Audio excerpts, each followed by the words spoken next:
ساتھیوں، اس سے ابھی صورت عبس میں آپ کے خدمت میں تلاوت کرتا ہوں۔ اس سے پہلی صورت والنازعات غرقاً میں پیش کر چکا ہوں۔ اس کے اندر گویا کہ اللہ نے تعریف تو کی ہے ان پارٹیوں کی جو انقلاب لانے والی ہیں، لیکن آپ کو بھی ایک قسم کا حوصلہ دلاتی ہے وہ صورت نازعات کہ تم بھی انقلاب لانے کے لیے تنظیمیں بناؤ، پارٹیاں بناؤ اور دشمنوں کو ٹھکانے لگاؤ۔ اس صورت میں یہ بات قرآن نے تمہیں سمجھائی۔ اب کی 80 نمبر صورت ہے عبس۔ اس کے اندر جناب خاتم الانبیاء علیہ السلام وہ قائد تھے اپنے انقلاب کے، آخری نبوت کے حوالے سے، رسالت کے حوالے سے وہ بھی انقلاب لا رہے تھے، اور انقلاب لانے کے دوران اس کے ٹکر میں بھی مکے کے بڑے رئیس تھے، امیر تھے، جاگیردار، سرمایہ دار تھے۔ ان کے لیے بھی نبی کی چاہت تھی کہ یہ ایمان لائیں، یہ ہمارے ایمان اس میں انقلاب میں شریک ہو جائیں، نظریہ اور فکر پر آ جائیں۔ اس حوالے سے بات قرآن شروع کرتا ہے کہ عبس وتولی ان جاءہ الاعمی، منہ پھیرا، منہ میں تیوری ڈالی اور منہ پھیرا، ان جاءہ الاعمی، اے نبی تیرے پاس ایک نابین ساتھی آیا، تیرا ورکر آیا، تیرا والنٹیئر آیا، اور تیرے پاس کوئی امیر بیٹھا تھا، کوئی تیرے پاس مکے کا رئیس بیٹھا تھا، تو نے چاہا، وہ کچھ آپ سے سمجھنا چاہتا تھا، وہ نابین آپ سے کچھ سوال کرنا چاہتا تھا، تو اس کے سوال کرنے کو آپ نے فی الفور اس وقت نامناسب سمجھا۔ آخر وہ نابین تھا، اس نے پرواہ نہیں کی کہ نبی کس کے ساتھ بات کر رہا ہے۔ پھر بھی نبی نے جو تھوڑا دل میں منہ بسورا تو اللہ کا یکدم وہی آ گیا، اے نبی یہ کیا کر رہا ہے تو؟ وما یدریک لعلہ یزکیٰ، تجھے پتہ نہیں ہے یہ نابین جو تجھ سے پوچھنا چاہتا ہے یہ سدھرے گا، یہ اس کا تزکیہ ہوگا۔ وہ حرام خور کیا سدھریں گے؟ وہ حرام خور تیرے کہے پر کہاں چلیں گے؟ تو اس کی طرف توجہ دے۔ او یذکر فتنفعہ الذکریٰ، یہ نابین تجھ سے سوال کر کے کچھ سیکھنا چاہتا ہے، حاصل کرنا چاہتا ہے، اور اس کو فتنفعہ الذکریٰ، اس کو نفع دے گا تیرا واعظ، اس کو نفع دے گی تیری نصیحت۔ اس کمبخت جاگیردار کے ساتھ آسرا کے بیٹھا ہے کہ یہ میری باتیں سنے گا، شاید میرا ممبر بن جائے، اس کی کوئی پرواہ نہ کر۔ یہ کمبخت سرمایہ دار ایسے ہیں، اما من استغنی فانت لہ تصدی، تو جس کے لیے یہ سرمایہ دار، یہ دولت مند ایسے ہیں جو فانت لہ تصدی، تو ان کے لیے ٹوٹ پڑتا ہے کہ یہ میرا ہو جائے، کوئی پرواہ نہیں، یہ ہو نہ ہو تیرے۔ وما علیک اللہ یزکیٰ، تیرے ذمہ داری نہیں ہے کہ ان جاگیرداروں کو تو تزکیہ دینے کے لیے اپنے ساتھیوں کو دوسرے نمبر پہ بٹھائے۔ اے محمد ایسے نہیں کیا کر۔ وَأَمَّا مَنْ جَاءَكَ يَسْعَىٰ، یہ جو بھاگتا ہوا آیا ہے گھر سے کہ تجھ سے کچھ حاصل کرے، وَهُوَ يَخْشَىٰ، یہ تیرے کہنے کے بعد خشیت الہی میں یہ ممبر ہوگا، فَأَنْتَ عَنْهُ تَلَاهَا، تو اس سے پھر جو ہے منہ پھیر لیتا ہے۔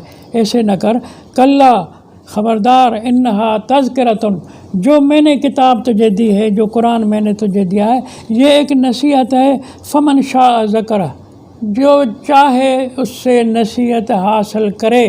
امیر ہے تو اس کے لیے محتاج بن کے، اس کو منت کر کے، اس کو اولیت دے کے، اس کو ترجیح نہ دیا کرو۔ یہ سب کے لیے قرآن عام ہے، جو چاہے لے لے۔ فمن شاء ذکر، جو بھی اس سے نصیحت حاصل کرے۔ یہ کتاب آپ کو پتہ نہیں ہے، فی صحف مکرمۃ، یہ صحیفوں میں آیا ہے جو بڑے عزت بھرے ہیں۔ قرآن صحیفوں میں آیا ہے، صحیفوں میں ملا ہے، صحیفوں میں رہا ہے۔ نبی کے زمانے میں اللہ کہہ رہا ہے یہ قرآن صحیفوں میں ہے۔ صحف، صحیفہ عربی زبان میں لکھی ہوئی چیز کو کہتے ہیں، لکھت والی چیز صحیفہ ہوتی ہے۔ مکرمہ، باعزت، تو تمہارے بخاری نے کیا لکھا ہے؟ قرآن کو لکھا ہے کہ محمد فوت ہو گیا، یہ بکھرا ہوا، کوئی ٹکڑا کہاں، کوئی ذرا کہاں، کوئی ادھر کوئی ادھر، کوئی ہڈیوں پر، کوئی کھجور کے لکڑیوں پر لکھا ہوا منتشر ملا، کوئی آیت مل رہی تھی تو کوئی مل ہی نہیں رہی تھی۔ بخاری نے قرآن کے لیے نبی کے وفات کے بعد یہ حدیث ہے، جمع القرآن کتاب کھول کر دیکھو، کتاب التفسیر کے بعد بخاری نے کتاب جمع القرآن لکھی، اس میں یہ گند کیا ہے کہ یہ قرآن محمد چھوڑ کر کے ایسے ہی چلا گیا تھا۔ اور اللہ تعالیٰ کہتا ہے کہ فی صحف مکرمہ، یہ اس دور میں جب کہ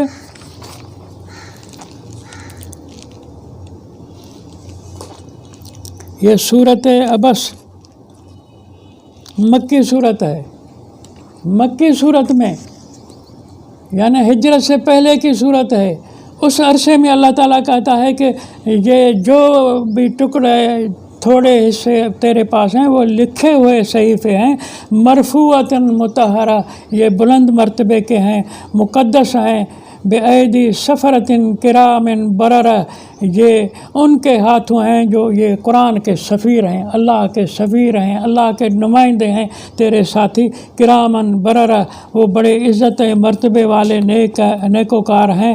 نبی ان کا خیال زیادہ کر، جاگیرداروں کی پرواہ نہ کر۔ قتل الانسان ما اکفرہ، مر جائے وہ انسان، کیا تو اس نے انکار کیا ہے قرآن کا کہ یہ قرآن بکھرا ہوا محمد چھوڑ گیا۔ زندگی کی باتیں قرآن بتا رہا ہے کہ یہ صحف مکرمہ، یہ ہڈیوں پر کہاں تھا، یہ لکڑیوں پر کہاں لکھا ہوا تھا۔ غلط کہتا ہے بخاری، جھوٹی حدیثیں بنائی ہیں بخاری نے کہ یہ جو ہے قرآن منتشر تھا، آیت نبی کے وفات کے بعد نہیں مل رہی تھی، یہ سب خرافات ہے۔ من ای شیء خلقہ من نطفۃ، انسان اپنے آپ کو سمجھتا ہے میں کوئی چیز ہوں، اسے یہ پتہ نہیں ہے کہ پیدا کس چیز سے ہوا ہے، ایک معمولی سے نطفے سے پیدا ہوا ہے۔ خلقہ فقدرہ، پیدا کرنے والے نے اسے پیدا کیا اور اس کا مقدر کیا، اس کا تقدیر بنائی، اس کی قدرہ، اندازوں کے ساتھ اسے پیدا کیا ہے۔ سو اب اندازے تمہیں چلائیں گے، اندازے تمہیں بتائیں گے، ثم السبیل یسرہ، پھر ان اندازوں کے مطابق تجھے اس راہ پر آسانی سے چلنا ہے۔ ثم اماتہ فاقبرہ، اللہ نے انسان کو جو پیدا کیا تو پھر اسے موت دی، پھر وہ قبر میں گیا۔ ثم اذا شاء انشرہ، جب چاہے گا ان کو اٹھائے گا۔ کلا لما یقض ما امرہ، خبردار جب چاہے گا تو فیصلے بھی اس کے نمٹائے گا، جو مر کر کے اٹھے ہیں اب ان کے فیصلے بھی ہوں گے۔ فَلْيَنْظُرِ الْإِنسَانُ إِلَىٰ طَعَامِهِ، پھر لازم ہے کہ غور کرے، دیکھے انسان اپنے طعام کو، کھانے کو دیکھے کہ وہ کس طرح اس کے دسترخوان پر آیا ہے، کون سی اسٹیجز کو پار کر کے، عبور کر کے اس کے منہ تک نوالا آیا ہے۔